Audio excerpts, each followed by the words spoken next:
Thanks, Johnny. Hello? Yeah, I found the Westlake kid for you. Terrific. Did he tell you where he's going the marijuana? He couldn't, Quincy. He's dead. Ladies and gentlemen, thank you. Listen to Pavarotti. Can I be your superhero? Hello, welcome to The Revealing. I am your host, Pavarotti, and I'm here to discuss the Idaho 4 case. And in this video, I'm going to give you my interpretation of what happened in the room with Xana and Ethan, but in this one, I'm going to focus specifically on Xana because I have completed the autopsy breakdown on Xana. And one thing is for certain, Xana was attacked with two different knives. One of them was most certainly a serrated edge blade, probably a 4-inch blade, and she was also attacked with a knife that had a blade exceeding 6 inches. So it's my opinion, based on everything that I've seen, that Xana was attacked by two individuals. One of them initially was a female. While she was being attacked, another perpetrator attacked Ethan, and it's very clear to me now where the "it's okay, I'm going to help you" comes into play. And I'm going to show you, because I've broken down this crime scene so many times, now that I have the autopsy results, I'm going to show you how when you correlate the two, it tells the entire story. So you might want to hold on to the end of this one because I'm really going to dive in deep. And then in tomorrow's video, I'll put out the entire autopsy results on Xana broken down individually so that everybody clearly has an understanding of what happened with Xana. And I believe it's so important because when you correlate, and most people haven't done the crime scene breakdown like I have, so it's probably going to be difficult for them to correlate the autopsy results on the injuries to these victims with the crime scene. But for me, not so much. I've already done so much work. It makes everything so much easier. But one thing I am going to start off with, though, because I've been watching videos from a guy, Harsh, and I love some harsh reality. I always have. Him and I got into it a little bit there for, a couple years. But I was listening to him break down one of my videos the other day, and I can certainly understand Harsh's point on things, especially when it comes to, things like I suspect happened with some of those Aryan gangs. And what's funny, though, is Harsh and I really aren't that far apart on what we truly believe happened. And I'm going to point to a few different things that he points out, and I'm going to show my opinion, because this is all just opinions, right? But I'm going to show my opinion of why what Harsh is saying is almost exactly what I'm saying, just for different reasons. And y'all know that I have three main suspects that I believe committed this crime. And these are just POV suspects that he's come across during all of his research in this. I'm not saying they did anything. I'm just saying these are my likely suspects. And number one is Nicholas Mowich. Why? Because Nicholas Mowich, I've tied them to Gil Slocum and in the funeral for Mowich. He's in the actual documents for this case. He was found injured with strange stab wounds. Like the day after the crime, transported to the hospital, later died. I believe he's my main suspect, and until I see some DNA results that I know they had his buccal swab compared to some evidence, I'm always going to believe that.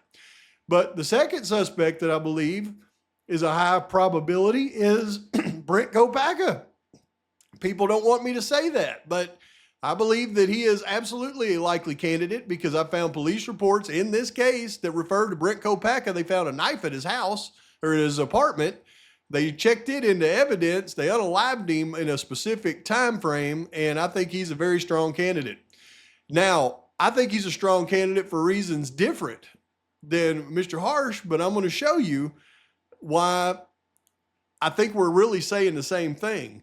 And then the last part is I believe my third candidate was a young lady named, I'm just not going to name her, but third candidate that was tied in with a DoorDash that I've tied back to the Aryan boys and in many other ways over the last year.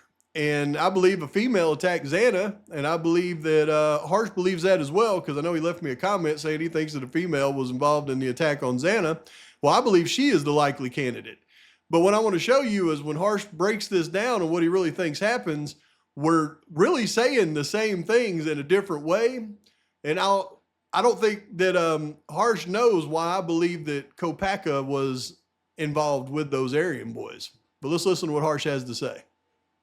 He's talking about these intersecting incised wounds, and he's obviously found multiple ones across them. Now, I look at it very, very differently. And like I say, I'm not here to say that he's wrong. Now, look, I'm with Harsh 100% that it is my speculation, absolutely. And just like he had written on the screen there, unless we could actually see these injuries, there's no way to determine definitively if those marks are what I believe they are. Now, the reason that I did dive into those marks, though, was because, like I said in the beginning of that video, Dateline felt it so necessary to put out the words, Ethan's legs were carved. And in Dateline's episode, they tried to insinuate that they were carved after Ethan was unalived. That's why I dove into those wounds specifically. And until we actually see those wounds, and I'd never want to see I don't want to see the pictures of these victims, you know, in the state that they were in.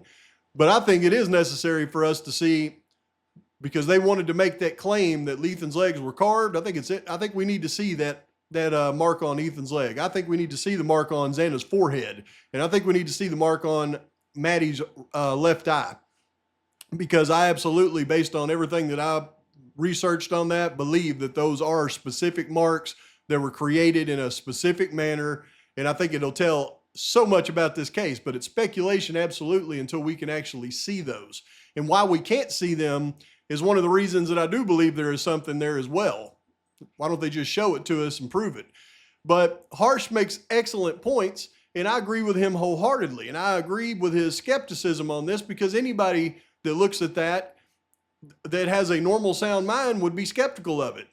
And I'm skeptical of it myself, but looking at it as deeply as I have, I'm not that skeptical of it. And I believe there is absolutely something there. Just my opinion, though. Absolutely right. Just my opinion. Cannot verify anything until we actually see more.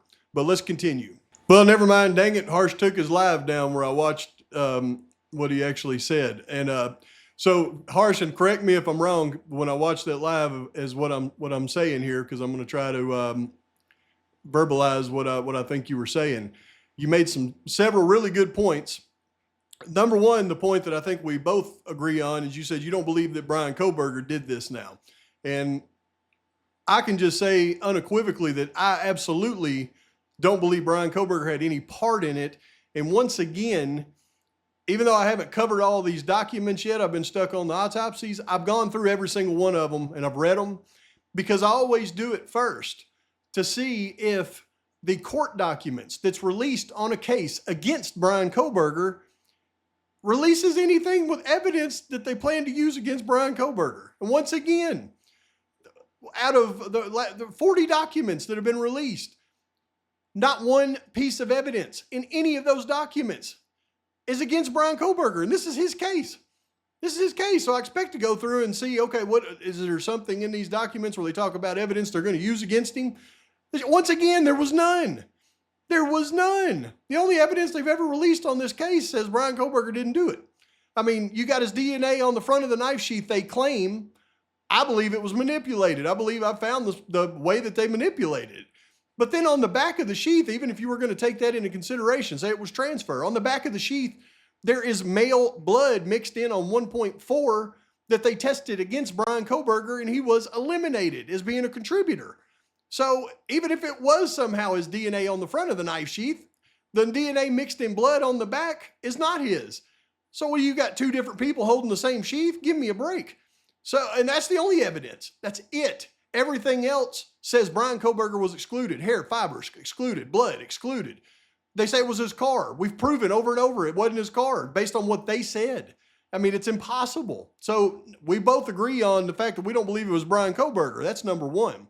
Now, Harsh did go on to say that he believes that this was a two-person crime. There was two different knives, two different manners. I mean, that's something that I believe you said explicitly you believe, Harsh. So two different people attacking Ethan and Xana. We both agree on that. The next thing that I know you agree on is one of them was a female, because you left me a comment. The next thing you say, though, is you believe that it's most likely somebody with military experience. And then you alluded to Kopaka, but you didn't want to say it because I understand. But when you take all of what you're saying into consideration, it's almost exactly what I'm saying, that there were two people involved. Wasn't Brian Koberger. One of them had military experience.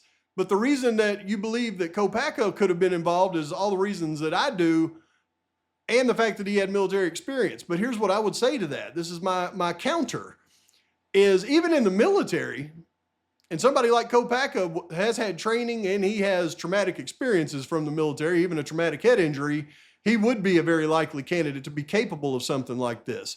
The only other people I know of that is capable of something like this, though, in a cold manner and that actually has experience is prison gangs. That's all they do is attack people with knives in prison. That's what they're famous for. They actually have experience. They've actually done it before. They're the only people I know of that have experience unaliving people in a systematic way with knives.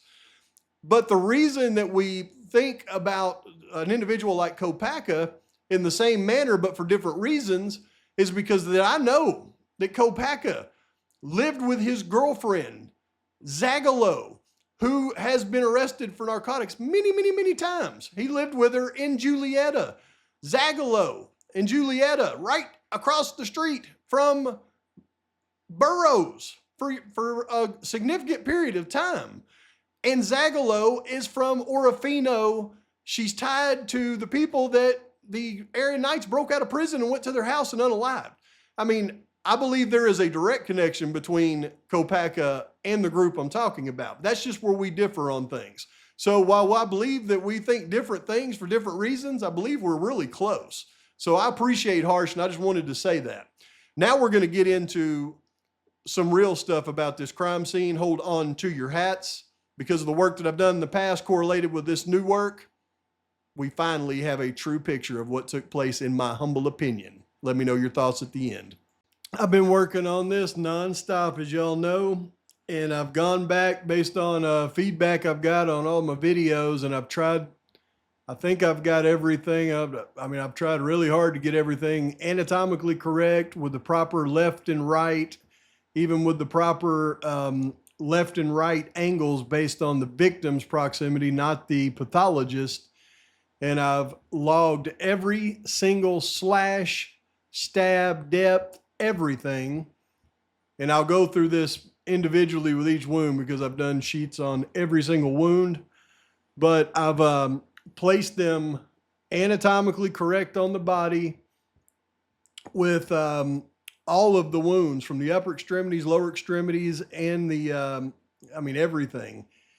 And I've gone through and I've taken fatal wounds and non-fatal wounds, and the picture that it paints once I put it all together accurately, those stupid AI things, when you're watching, I've tried to watch even other creators, they did the AI, they're going through, I'm like, man, that's not right, because the AI is stupid. But this is right. This is correct. And this is the picture that it paints.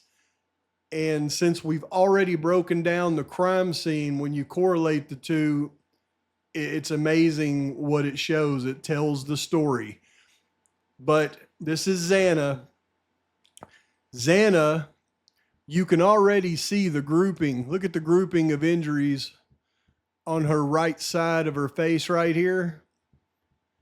That she was attacked by, likely at first, the left-handed attacker. They were attacking her with their left hand. There is no doubt, by the lack of injuries on the right side of her, this is the right side of the face. The lack of injuries on the left side, it's almost all grouped over here on the right for these strikes. So that's definitely a left-handed attacker that attacked first. However, it's clear that Xana has been attacked by two different perpetrators with two different weapons.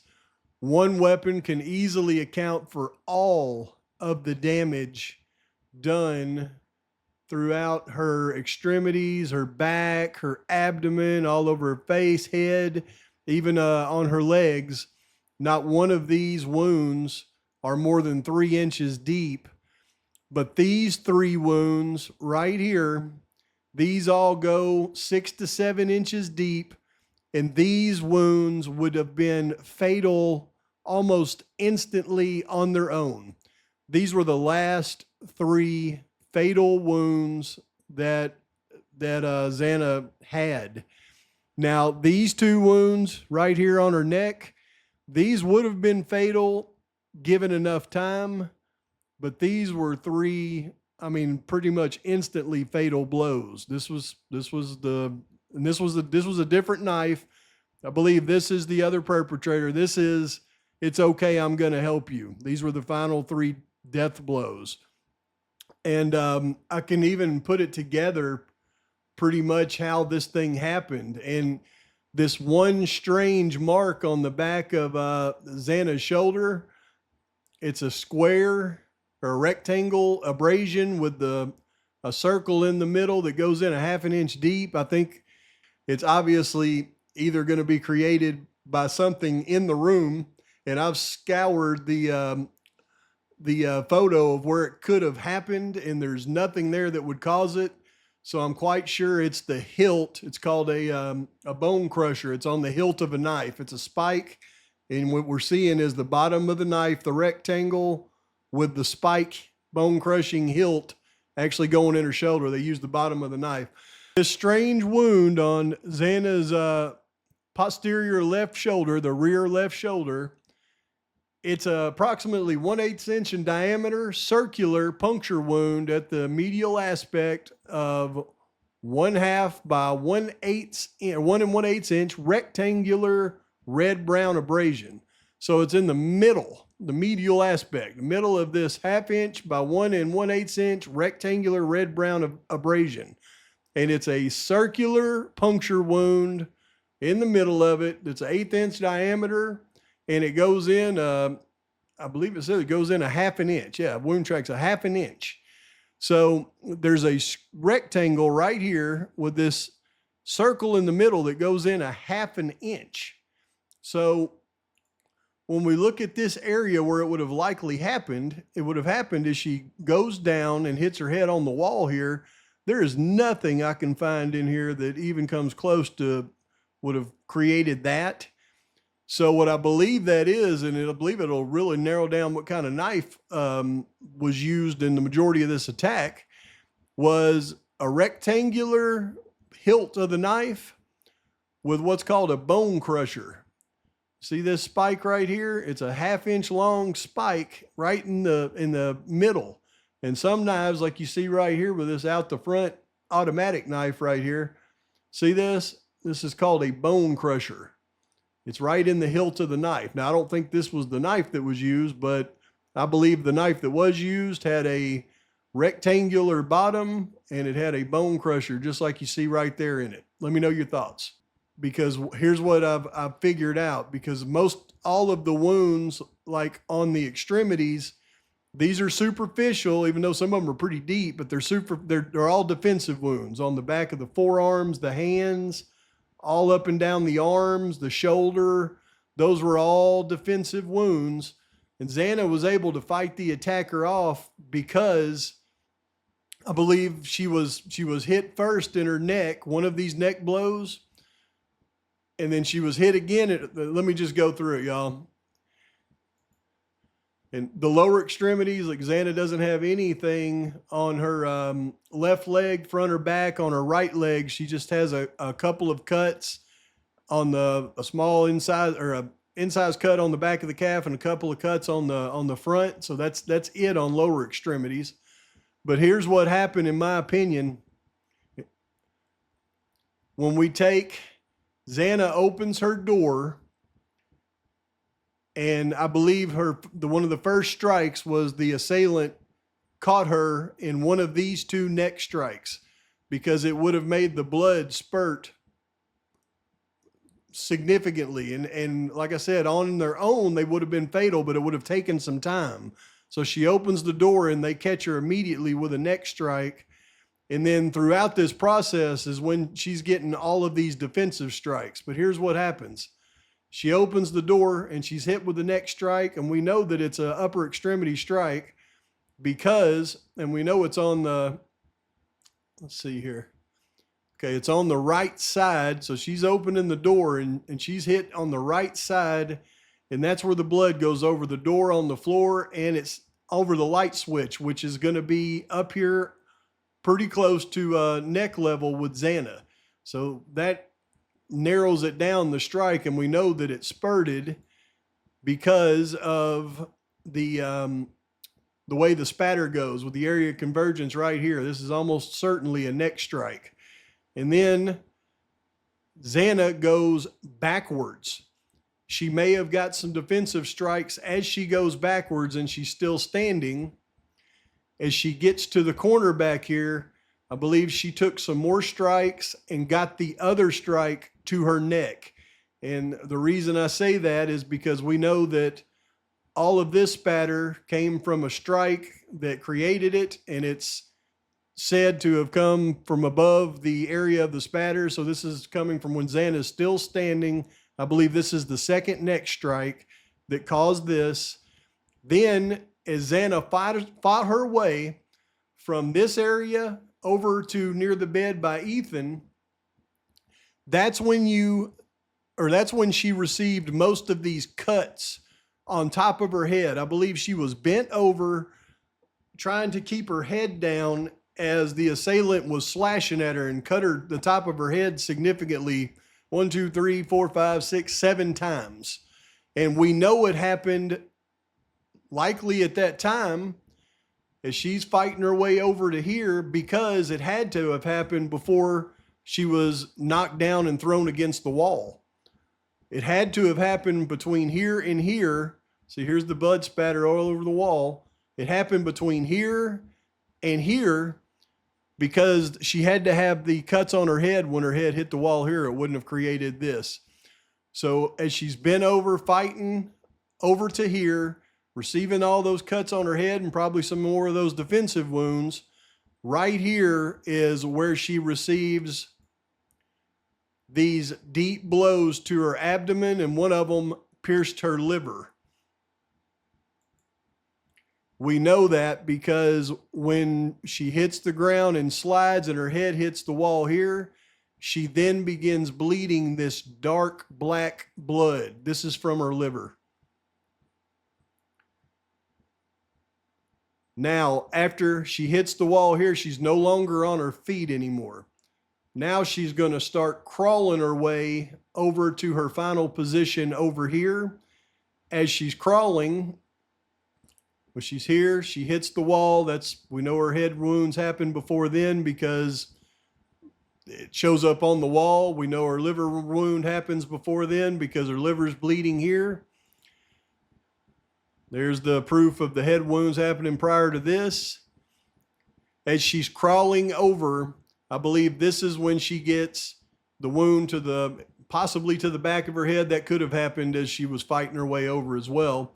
But this is where she gets the slashes to her back. She's got a couple of them here. She gets the the knife hilt wound right here. And this is where she likely gets the cuts on her legs as she's crawling away from the attacker. And she crawls over to the position to where they found her. And that's when the other assailant comes over and delivers the last 3 final blows, as she's right here in this position. And we can pretty much guarantee that because these 3 blows were deep. They were fatal, like instantly fatal. And there would not have been a lot of blood. You'll notice where she's at, where they found her, there wasn't a whole lot of additional blood here. The reason for that is because when these 3 blows happened, she had already lost a lot of blood from these 2 strikes to the neck. But also the pathologist report says that her chest cavity had filled up with blood from these 3 blows. These were the final 3 blows. Then that same assailant that delivered these 3, I imagine, was the one that carved the final mark in her head before they left. This did not take long at all. This happened fairly quickly, probably just like we listened to that audio. It's happening The reason it's happening so fast with so many strikes that people can't get their mind around is because this is happening at the same time that somebody else is attacking Ethan. It's happening at the same time that Kaylee's being brought upstairs and being attacked. That's why this crime happened so fast. People just can't get their minds around it. They want to change the timeline. Well, it happened an hour earlier. This was torture. This wasn't torture. This was Xana fighting, getting defensive wounds almost all over her. The only real fatal wounds were the 2 strikes to the neck that perforated her jugulars, but it didn't classify it like it perforated them where it would have bled out like really fast. It was just they were fatal wounds. They perforated the jugular, but these 3, these would have stopped Xana in her tracks. These would have been the last 3, and they're completely different than all the other wounds. Let me know your thoughts.